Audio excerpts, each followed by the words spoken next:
Do you already be here? Facebook. It almost sounds like a Facebook thing. It could have been, must have been. Plus, I picked you up hitchhiking because we both used to reside in Forest Knolls. Right. Just a few months ago, we both were residents of that general West Marin area. Yeah. Now we've moved in a little closer to central Southern Marin. Do you give me, what else is your life revolving around in terms of your work or any other organizations, or is the 350 movement your principal avenue of expressing your environmental concerns?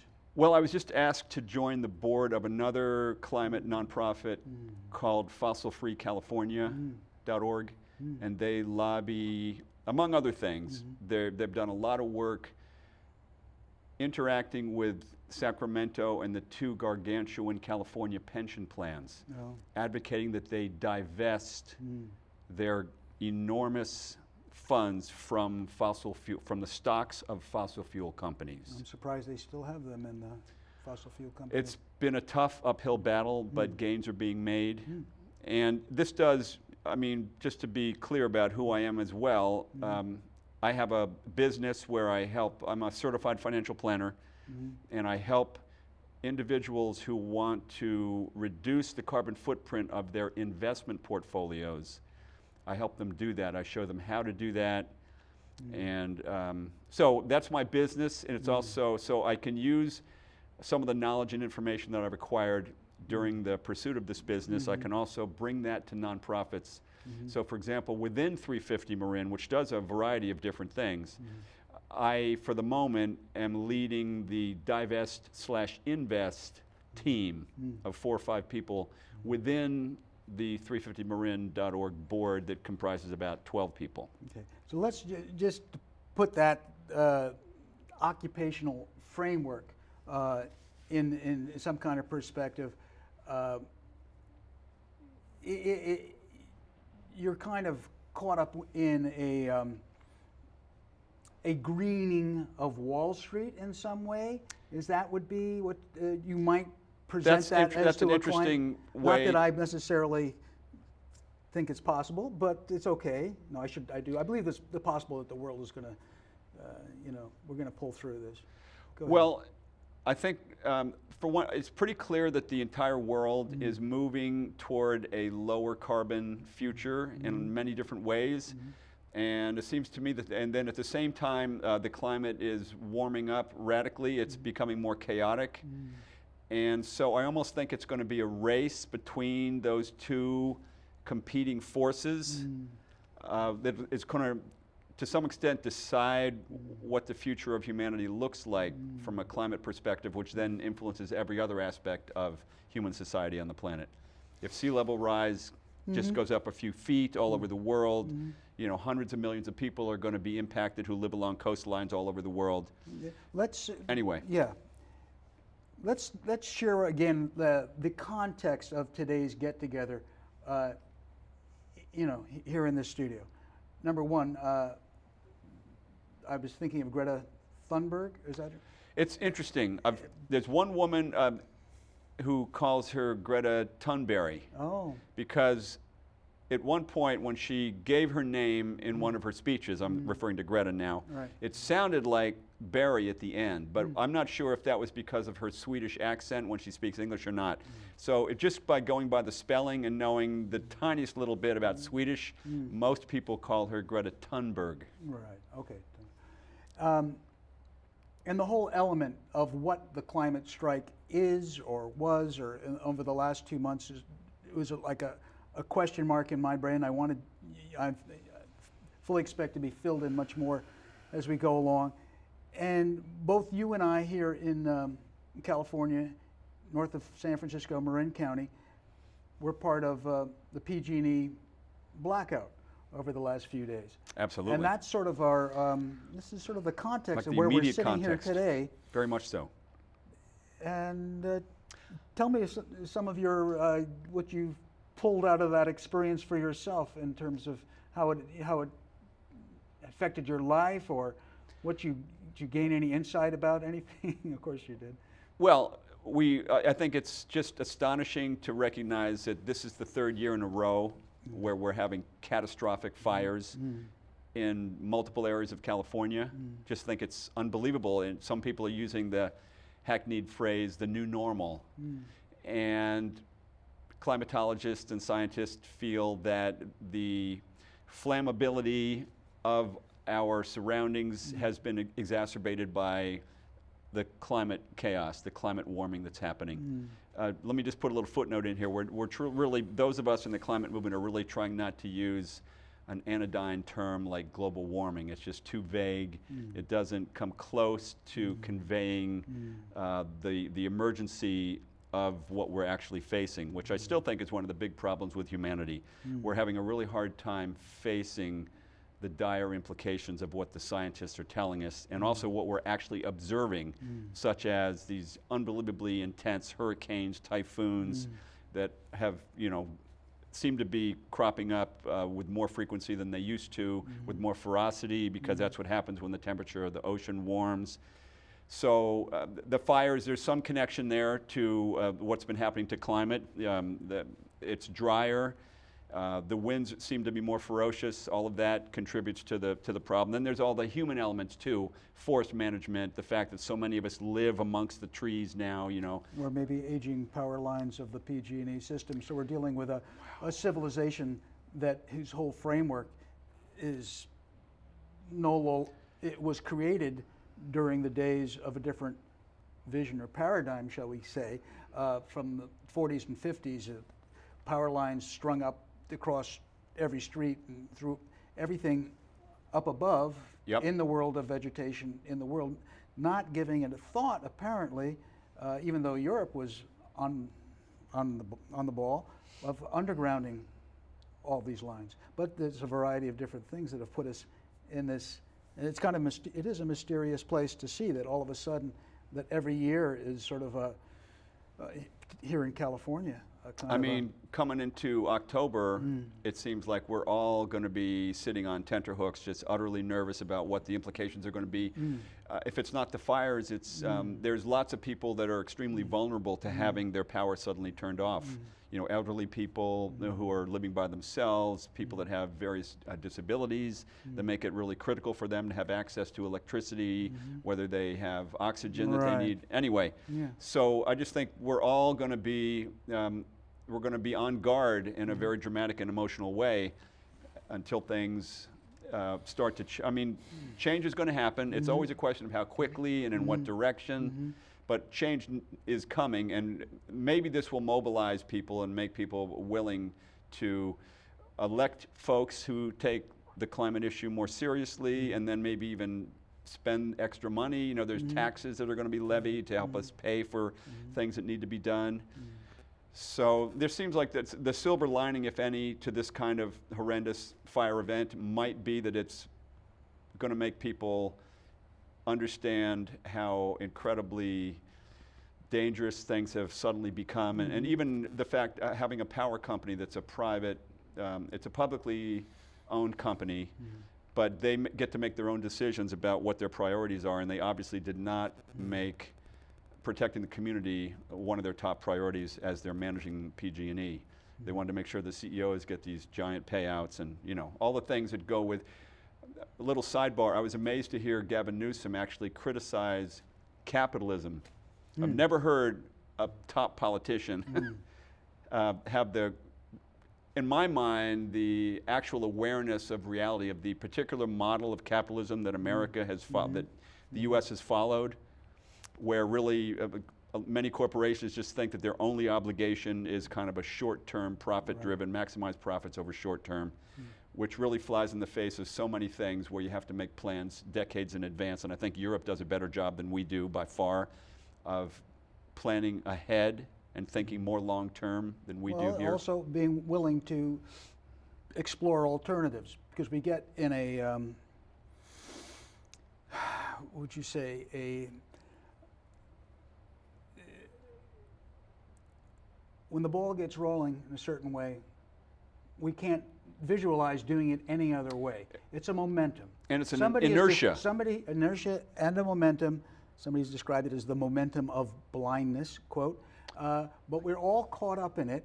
Even, here again, in some emergency, I reach for my water, thinking I'm at least reach for the glass Perrier, but it is plastic, and we can investigate what plastic it is. And as I mentioned earlier, it does come from France, which is a long ways away to bring that to California. Wow. Tons of water and plastic, and the shipping, etc. It's all driven by carbon, and there's a tremendous amount of waste in our oceans every year from the shipping industry. It's actually, I don't even know if people have, what I've posted links to something where it said that it's equivalent to Exxon Valdez every year is the amount of what ship waste gets dumped into our oceans. I don't know if people are even aware of that. So, you know, there's so many things to talk about. I'm really, I want to follow you wherever you feel like going.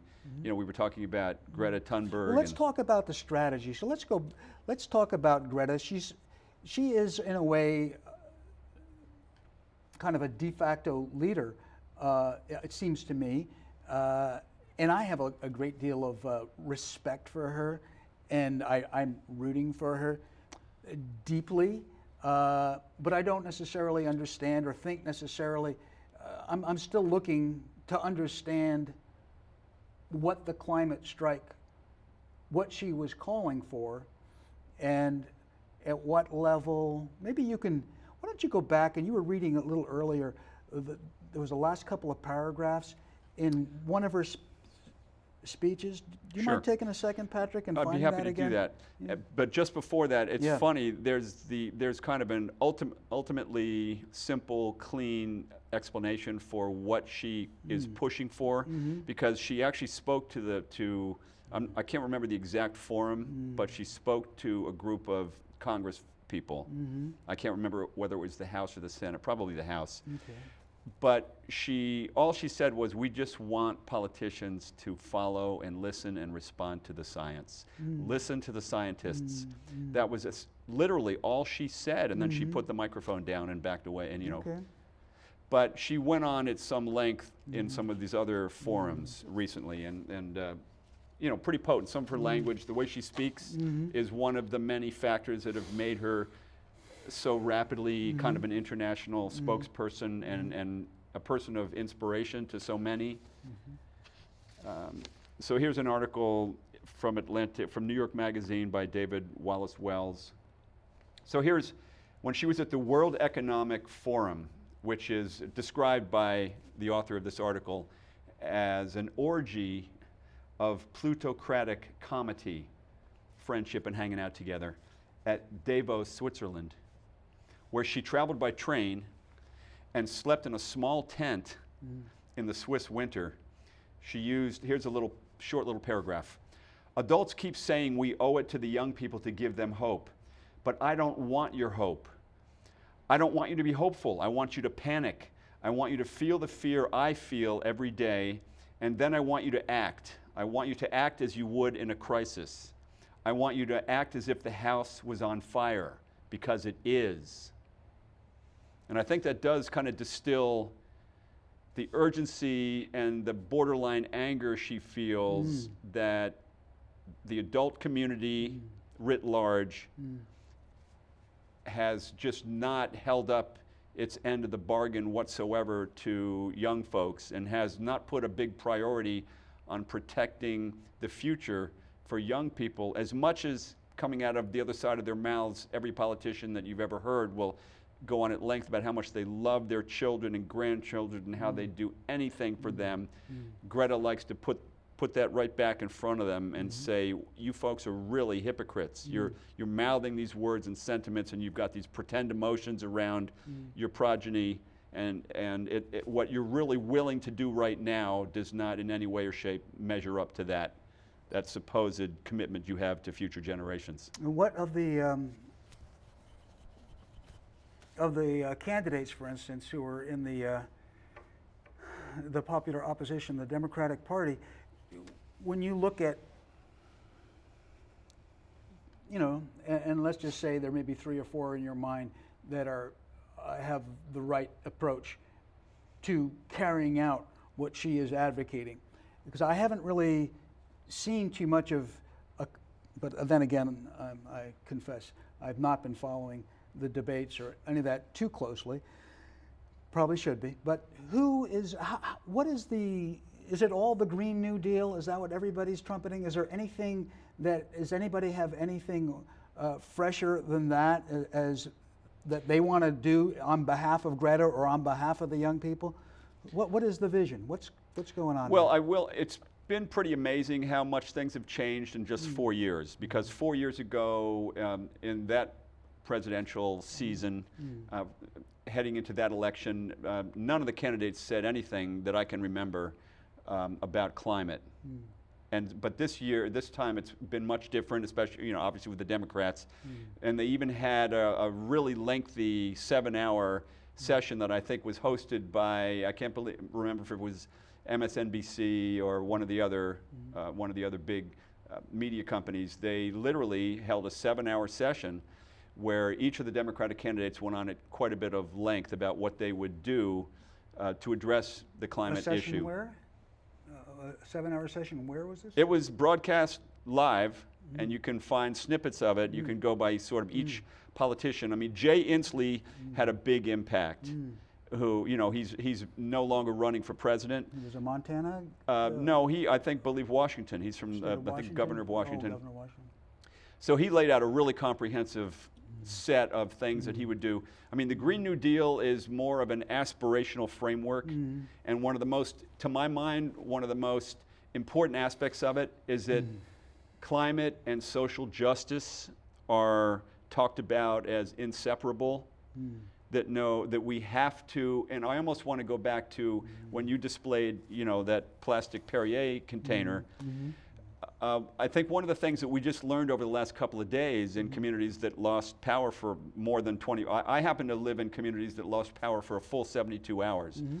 So at that point, I literally I found an open grocery store and I just grabbed the loaf of bread that looked, just from a casual observance that it was a little bit healthy. It was nowhere near organic bread. It was just whatever, the first thing I found available. So if you kind of extrapolate from that to people who live in frontline communities who have very few resources, that's almost their daily reality, just without even regard for losing power. They have so few resources. So it's frontline communities that live in economically disadvantaged areas, communities of color. Those are the communities that are most impacted by climate, that are first impacted and most impacted by climate. And there's lots of overlap. All right, so we're still working on the strategy of the candidates, so I can have an idea, because I feel like I'm not engaged with it. I'm not inspired. I don't feel like it's really even engaging the planet in a, quote, movement that we need. So I'm still trying to understand what it actually is that defines, let's go back to the climate strike. Okay. You want to tell me, okay. I don't know if maybe you can go back to that article again. I can. Because you were saying that, tell me about the climate strike. What were the goals? And I really want to not feel so So I'll just give you a separated. little summary that David Wallace Wells included here. So in March, well, I'm going back to March already. That was kind of the first big international, quote-unquote, climate strike. So the whole thing began when Greta would, on Fridays, starting August 20th, I think it was, of 2018, literally just over a year ago, all by herself, because she wasn't a very social person. She's even said that if she was a different kind of person who worked easily and well with other people, she might have tried to start an organization, but she didn't feel that that was her strength.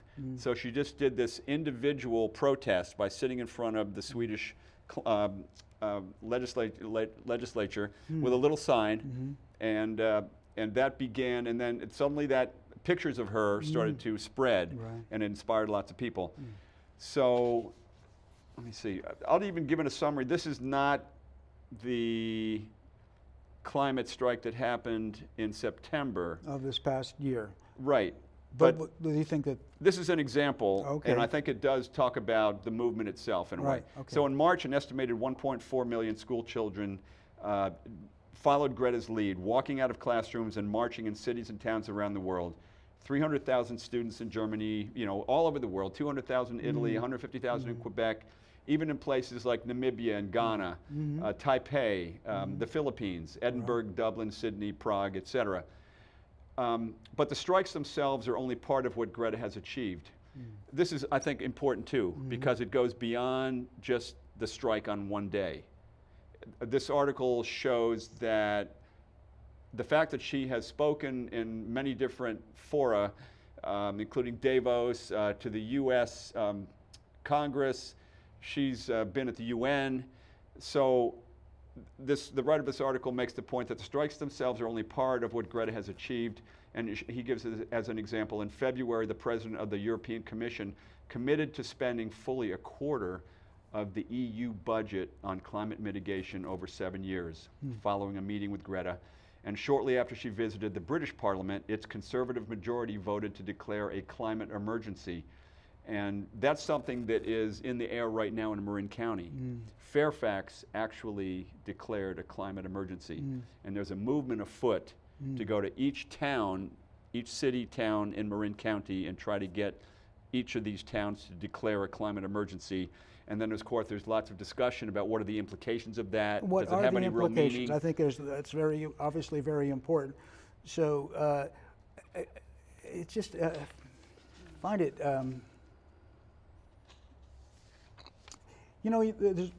the whole idea of the 1% versus the 99%. Right.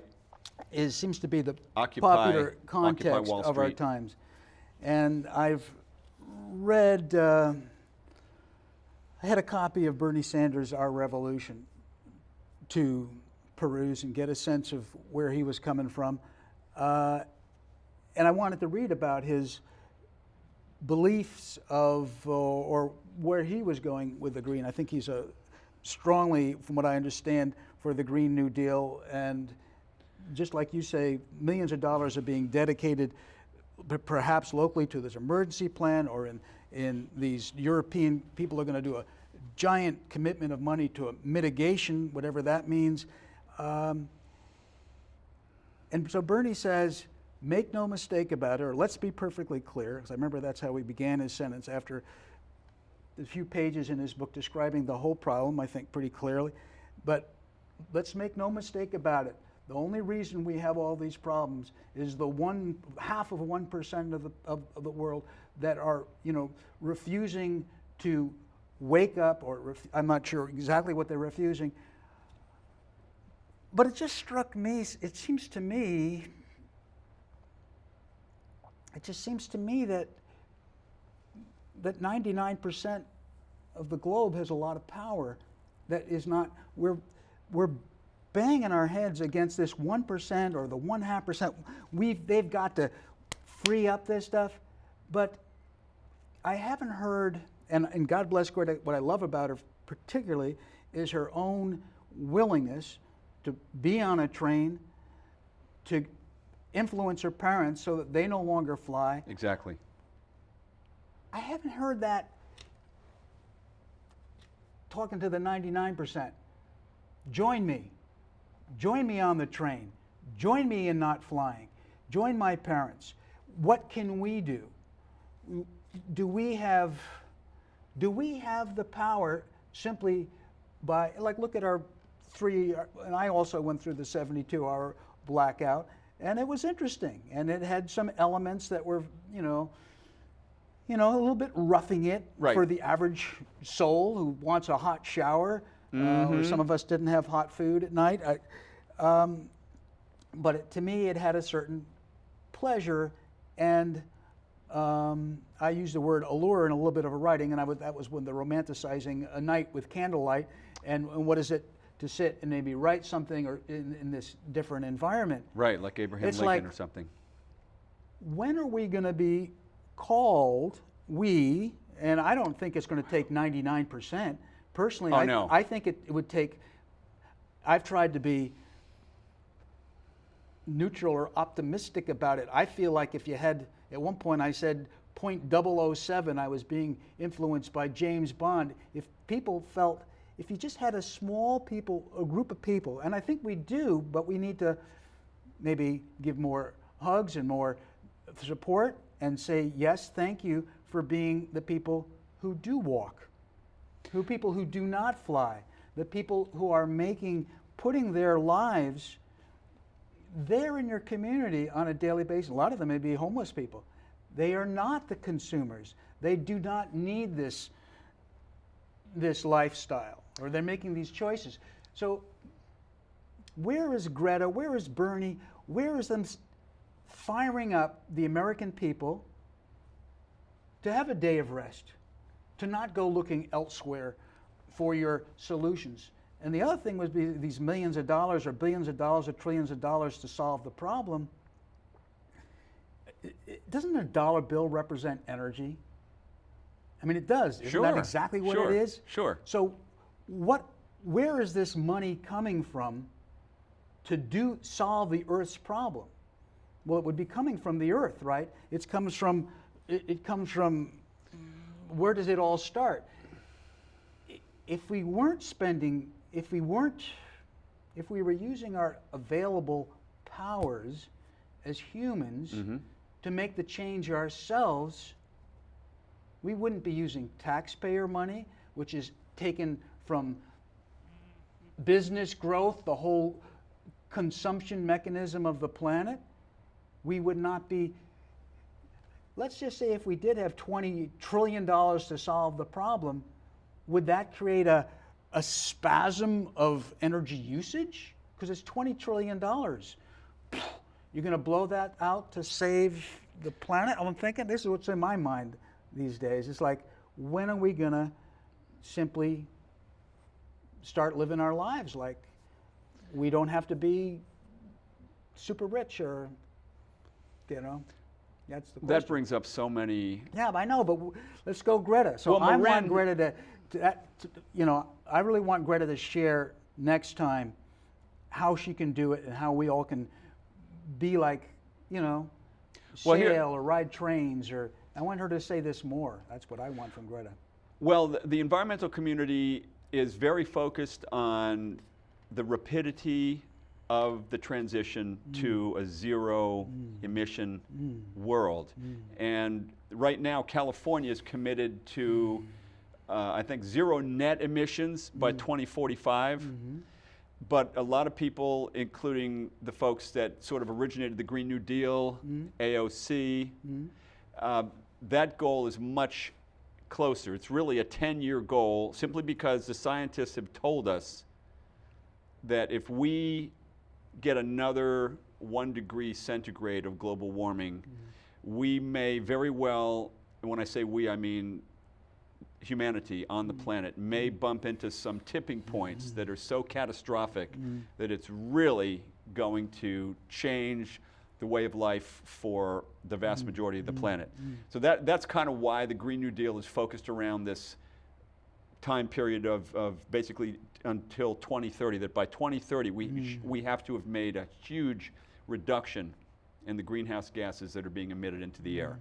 So one of the things that Bernie talks about, for example, and Bernie and Elizabeth Warren, they have pretty robust plans that they laid out in quite a bit of detail that could quite easily fall under the broad umbrella of the Green New Deal. And when I went off on that little tangent about what it's like living in frontline communities, I was analogizing that to the experience that we've had over the last 72 hours, where we, at some point, when you're just working on day-to-day survival, you can't be all that green in your choices if they're not obviously available. You're going to grab whatever you need just to make it through the day. So that's why social justice is so completely woven into the climate challenge within the auspices of the Green New Deal. Is that those two, the social justice piece and the climate piece, have to go together. And also the upside to that is that labor and climate need, the green and blue alliance is how some people are describing it. We need a bigger tent, because historically a lot of climate activists in the old, are people that frankly have the time to donate some of their time and energy and maybe even resources. So a lot of times it's retired people that are fairly well off, primarily white people. So that, we feel that all of that has to really change. But I'd like to bring our conversation back to Marin County itself. The difficulty, just to give you an example, Marin has its own power company that you can default to. I almost think that's the default now, is that you go with what's called MCE, and which is a wonderful thing. But they have different tiers. So the obvious thing is for people to opt into, and this is just kind of how the whole thing rolled out, because MCE was one of the first community choice aggregation power arrangements. So as a compromise with all of their critics, I think it's fair to say, people were just automatically put into the light green option. And you had to opt into deep green, which meant that the electrons that you were receiving from the power company were sourced through renewable energy 100%. That's what they called the deep green option. But you had to opt into that. Now just for the record, in terms of your understanding, and I've heard this from another person too, you think that the physical electrons that are coming into a house with deep green are electrons sourced from a renewable deep green source? Do you think that's actual the physics of it, or is it more like a symbolic thing? No, it's absolutely for real. I mean, electrons are fungible. I mean, you can't really tell when you get an electron. It's pretty hard to tell where it came from. Right. But I push back very strongly. I'm almost getting this vibe of cynicism from you about that, and well, I think I have questions, that's for sure. Well, I would encourage you to. Right. You actually could go to their website and get some super detailed info, but I've completely satisfied myself that there's no smoke and mirrors involved whatsoever. I thought it was just they got a credit certifying that the electricity was deep green, but once the electricity, whether it comes from a hydroelectric plant in Arizona or their acreage in Richmond or whatever, has to go onto the grid and mix with every other electron, and whatever comes in your doorway has it's not like a email packet being sent directly from the Arizona. It's just a flow like the ocean that flows on these, right? Isn't that what it is? More, I think so. River? I think you're right about the nature of individual electrons. But if you go and look at how they're set up, I just think that's the wrong paradigm to consider. Because if you go deep green, that means the money that you're paying for the power that you're receiving at your house has been generated. You can almost have a pie chart. How much is generated from renewable sources of energy? So it's completely persuasive to me that it makes a big impact. The more people that sign up for deep green, then that is more money that can be allocated to sourcing the energy from renewable sources. Well, I don't even want to spend a lot of, not to be rude or anything. Let's not go there then, but I think there are some questions regarding that I need to resolve in my mind, because as far as I'm concerned, the electron flow, as far as my knowledge is, it really has no way of being compartmentalized. You can symbolically do it, and if you could symbolically have all this renewable energy coming in, you can say symbolically, this money is going to this X green thing that we support, and you can feel good about that. But I'm not sure if that's at all accurate, that you're actually getting. I guess one way to put it is, if you looked at the sourcing, let's say MCE has a pie chart that would show us what their portfolio of energy providers, what sorts of energy providers they were, whether it was coal, whether it was gas, whether it was oil-based, and then whether it was renewable-based. So the more people that sign up for deep green is going to increase the percentage of that pie chart that is sourced. I can understand that's the optimistic strategy, and I can understand. So why would anybody I don't even know. So I don't care about the fungibility of electrons. I'm Right. very eager to Right. help MCE get as much of their energy from renewable sources as possible. So the more people that sign up for that, Right. the bigger part of that pie of their portfolio of energy providers can be renewable. So it's just obvious to me that that's a super beneficial thing to do. And it's carried, there's lots of other communities now in Northern California that actually have their own localized power companies. But what I wanted to say as an illustration of, Fairfax in many ways is considered, it's a small town. It's considered one of the, probably the most proactive, let's say, pro-climate community one might imagine. They went as far as offering residents of Fairfax a rebate for a full year of what was computed to be an extra $5 a month for an average household, to go from light green MCE to deep green. So they actually paid people back maybe $60 a year to compensate them for the first year of the slight additional cost. And even doing that, they were not even able to get 10% of the residents of Fairfax to do it. Not even get 10%? Of Fairfax, more or less the most climate Right.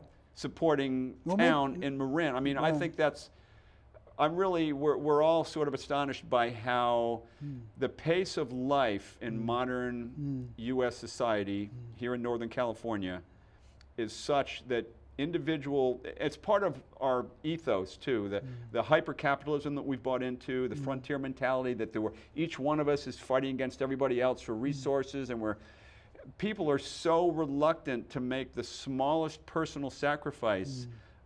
And I'm hoping that movements that are inspired by people like Greta, and even these horrific fire problems that we're having right now, are going to hopefully get people past this threshold where they're unwilling to do anything that would require the slightest sacrifice in their own personal lives for the benefit of all of us. Well, that's the question, and I think that the 10% might have their own skepticism that isn't necessarily even climate skepticism, but maybe it's skepticism based on the model. And I think there's the model, the MCE model, and I think that's a bona fide question, and I'd love to, if we want to make this a public invite to Dawn, who is Dawn Reese, isn't that the woman's name who's the head of MCE? I'm not sure. Oh, well, anyways, I'm not to sure. whoever is the head, to come join Guy, and I can represent the 10% of people who are skeptics and try to learn about this, because it just seems that that maybe some people think we're substituting a different type of organization when they source their green energy. Is it being sourced from just a green energy provider, or is it being sourced from a, quote, energy provider that also has a green portfolio and has a, shall we say, a dark portfolio? What level is that clear that you're not your money isn't still being transferred to people who just, I don't know. These are some of my questions. I understand that the MCE use Shell North America as their principal vehicle in their beginning years of purchasing green energy from. These are questions. What I want to get to me is send a message to Greta and to AOC and to Trump or Republicans and my progressive people who feel like they're, like in the whole sense of that power outage, a different input I got from people was they felt like they were helping each other. They were helping each other. They were going slower. They were like, okay, we got to stop at us and be polite, more engaged. As I stopped in the San Rafael Library earlier today, and the librarians have taken down all their charging stations. They had about 50 people at a time, with people sitting on the floors and gathering all day long. The library stayed up until 8 o'clock. And it was a very positive sense that the librarian spoke to me about, that people had, of feeling connected. And so what I'm getting at is when I call on Republicans and progressives and whatever, is to, in the context of a blackout, is what do we really need? What would it take to slow down an element of our own lives to make our own, we can drive Wall Street by what we do with our wallet or what we do with, our own choices. So you asked me earlier about what my plan was, or what I thought. I have this plan that so far it's staying below the radar because I haven't really got it branded yet and got my big... the launch, you haven't launched it yet. I've tried. Okay. But it's called Sundays Are for Horses. It's a great brand scheme. Yes, I love horses. Yes. And I think that from coast to coast, north and south, we have horses in the background. They're part of the natural world. And I think Sundays should be a day, someday, where communities kind of close down street and at least have like a few hours of the day that maybe people could come through with horses. Wow. And also, this is really... Also shovels. The horses are kind of... Just kidding. The horses are a little bit of the cherry on the ice cream. Yeah, they're symbolic in a way. It's symbolic. What I really think is that, across America, in our parks, 6 months of the year, local music should be taking place every Sunday, and every family and every community, if they want to be part of a green transformation, forget about the ticket to wherever the flock of tourists are going. Stay local. Say hello to people on your bicycle one day a week. I don't care. I like Maybe that. if it's I think Saturday, that's a I don't great care. idea. But and I agree with you that it could be for everybody. It's not like a us against them thing. No. The hip. With the power of music, it's like a common sense thing. Like, hey, what else would you rather do? And I'm just imagining like what it could be like if Fairfax and San Anselmo, Corte Madera, Novato, San Rafael were all going off on the same Sunday with music in the parks, that you could like do a bike route and you could hit up each park. I mean, if it was, I'm dreaming, I admit, but I think it's like, I want. Well, to your point, I think Greta should help me on this. I'm hoping that people remember what it was like these last few days, because I experienced exactly what you described when I went to the San Anselmo town center, and there were literally hundreds of people sitting and standing and chatting and introducing their little dogs to each other. It was a beautiful example of people slowing down and having this opportunity to get this feeling of community, which, if I'm not mistaken, I think you're sort of making the point that if you get that feeling about community, it becomes more natural to want to contribute in some way. Because I want people to start one aspect of my own vision for the progress of humanity is that we even take things like taxes, which might drive you crazy, but even take things like taxes and don't think of them the way we used to. If you actually believe that your government and the sort of inescapable reality that there does need to be bureaucracies to administer certain things, if you feel like you have an impact on who they are and what they're doing, what their priorities are, and that you also have an influence on who those people that are making decisions on our behalf are, at some point we will evolve to the place where we feel like we are making a contribution to our community when we pay a tax. It's not something being taken from us. It's something we are contributing to build the community that benefits every single one of us. And I think one of the horrible things that's happened to the U.S., going back to Ronald Reagan, is that we were persuaded that government was the enemy, that the government didn't represent us anymore. They used that horrible metaphor of they wanted to make government so small that they could drown it in the bathtub. Ronald Reagan, I think, has said that pretty despicable thing. At the time, it might have sounded cute. It may be a good one-off for a political campaign, but I think it came back to be really diabolical. That the 10 scariest words that you could possibly hear is, "Hi, we are from the government and we want to help you." I mean, to me, that's the total antithesis of what human society actually needs. Now, If we were only a few million in the world and we could all live a rural, forest type dwelling existence, that would be great. But the reality is, and this is one of the pushbacks I want to give to people, if you have inhabited places like West Marin for too long, and I'm kind of saying that with quotation marks, there's no such thing as too long. But if you get to the point where you think the solution to humanity is for all of us to go back to a rural existence, I think you're completely out of touch with reality. The vast, the 7 billion and counting numbers of humanity now, over half of us live in cities. We're never going to sort of undo the urban lifestyle. Right. So, but then coming around to your point, we certainly can modify the way we live. And I love that example of 1 day a week, maybe. It becomes something that is accepted and promoted and embraced by all of us. That we just slow down and get to know our local community once a week. Right.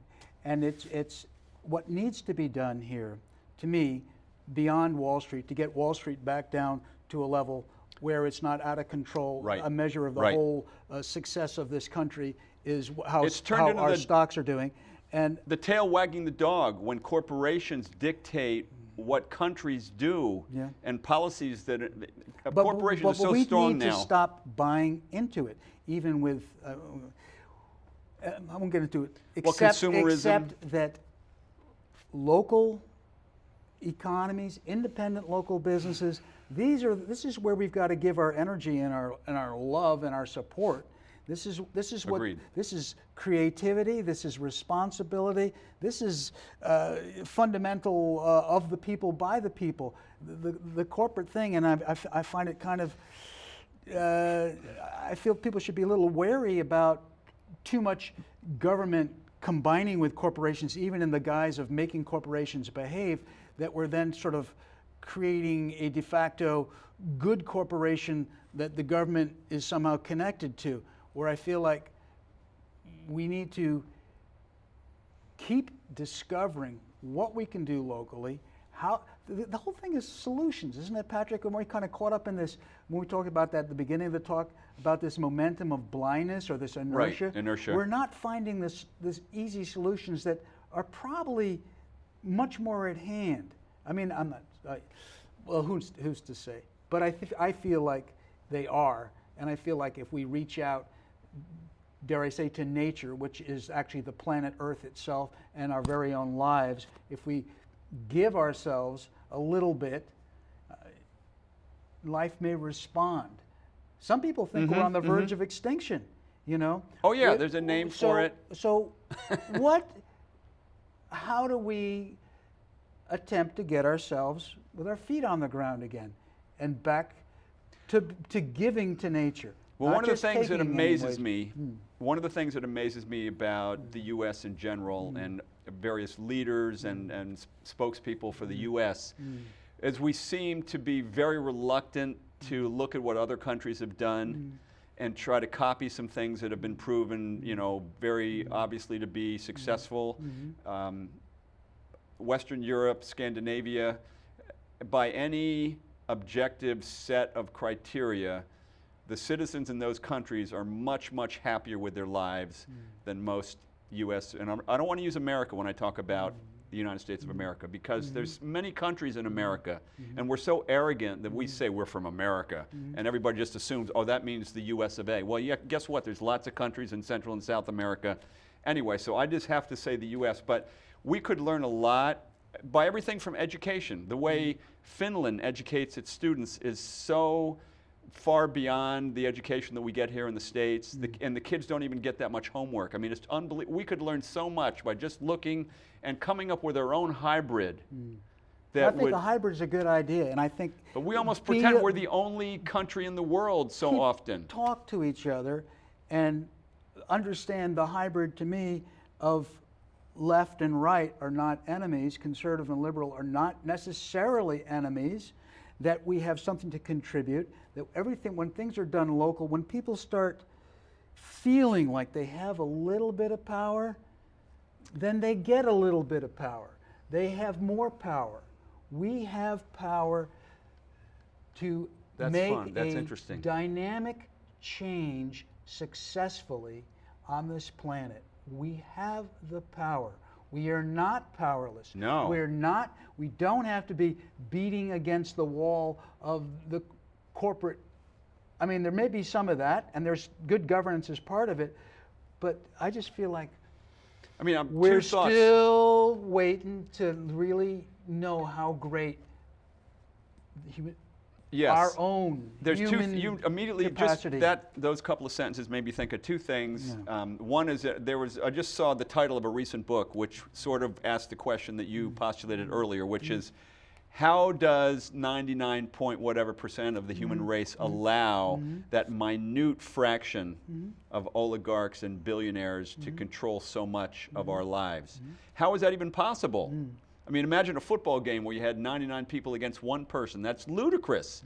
But that sort of seems how the power dynamic at least looks from a distance on the planet, which is just unbelievable. Well, if you go back down to the micro, or was it to the macro? All right, if you look at macro to micro. All right, if you look as our life on the planet Earth, as if like we are given this nice lifetime to play the game and do our best in our own way. We got the football. Being alive is a miracle. But it really is. We can't destroy the playing field for the next generation, right? Right. We don't. The game isn't to destroy the field. No. The game is you got to preserve the field. If there's cheating, if there's an umpire who says interference, you can't do that. I mean, we have to respect the game of life in a way. We have to, and right now we've got a MO of ownership of land. Real estate. I mean, we take it for granted. We take it for granted that it's okay to make profit off, and forgive me for sounding like some kind of socialist or a communist or worse here, because I like to think of myself sometimes as a complete libertarian, but I think this is part of the issues.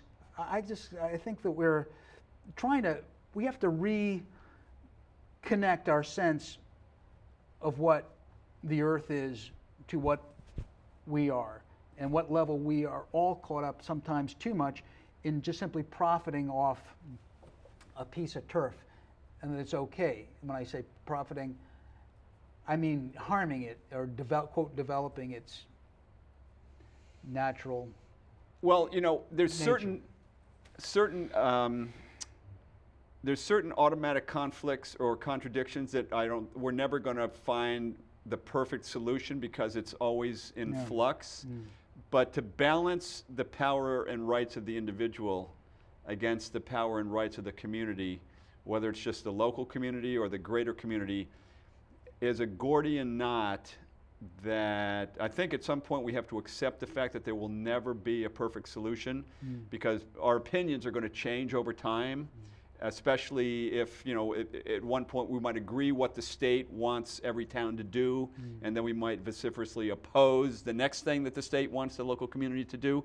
But I think, and this would be a whole 5 shows. Right. We could talk about we could just bring it housing, to an end with that. just housing. Well, we can talk about population. Unbelievable. And that's really the key to so much of our problem, and we don't acknowledge the success of humanity is creating the stress for everything that's not humanity on the planet, all the other life forms. Right. And if we brought that down, that population, which it shows signs of actually wanting to come down, that everything could become more relaxed, could become less competition for resources, could change the very nature of Wall Street. If we were better at sharing. Wall Street is already shivering in their boots, and I read the Wall Street Journal, and I like it because it's alternative news. I mean, it may not be news I completely agree, but at least it's alternative news to what's coming down in the mainstream. But they're already like, oh God, what's going to happen if Elizabeth Warren specifically said that if she was president, she would do, I'm paraphrasing, but what I got from her and what a lot of people got from her, including Mark Zuckerberg, the head of Facebook, was she specifically said that she would force Facebook to break up into smaller competing units. And I think I like the way she's thinking, because I really think that's one of our biggest problems, is that we decided not to regulate corporate growth at all. Our regulators have been so in the back pocket of the big corporations. We've allowed mergers It's just a limited competition. It's so ironic to me that if you go to college and you listen to your professor talk about the essence of capitalism, it's supposed to be about competition. It's just such a lie. The first thing a large entity does is it figures out ways to eliminate competition and develop, monopolies and Okay. I'll We're run the wrapping this up now. You run the East Coast, I'll run the West Coast. We won't compete. We'll both raise our prices. Totally. And we're happy. When I say totally, Anyway. I mean I disagree 100%. But no, I totally agree with you. But I also see that the element that we still need to encourage in terms of a culture is a culture of do it, be the alternative, start it up. Right. Who is Right. the person who got squelched with their alternative Facebook plans? Give them the mic. Tell us how it was. Or was there nobody who even tried to start one up? Maybe that's the case. Well, those Maybe two brothers. maybe nobody's. Yeah.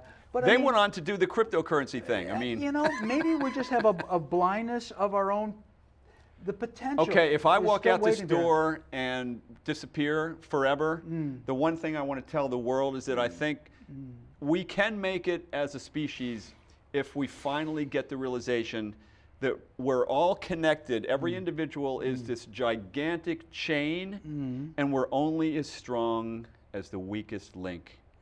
So we should all be thinking about how to strengthen the weakest link.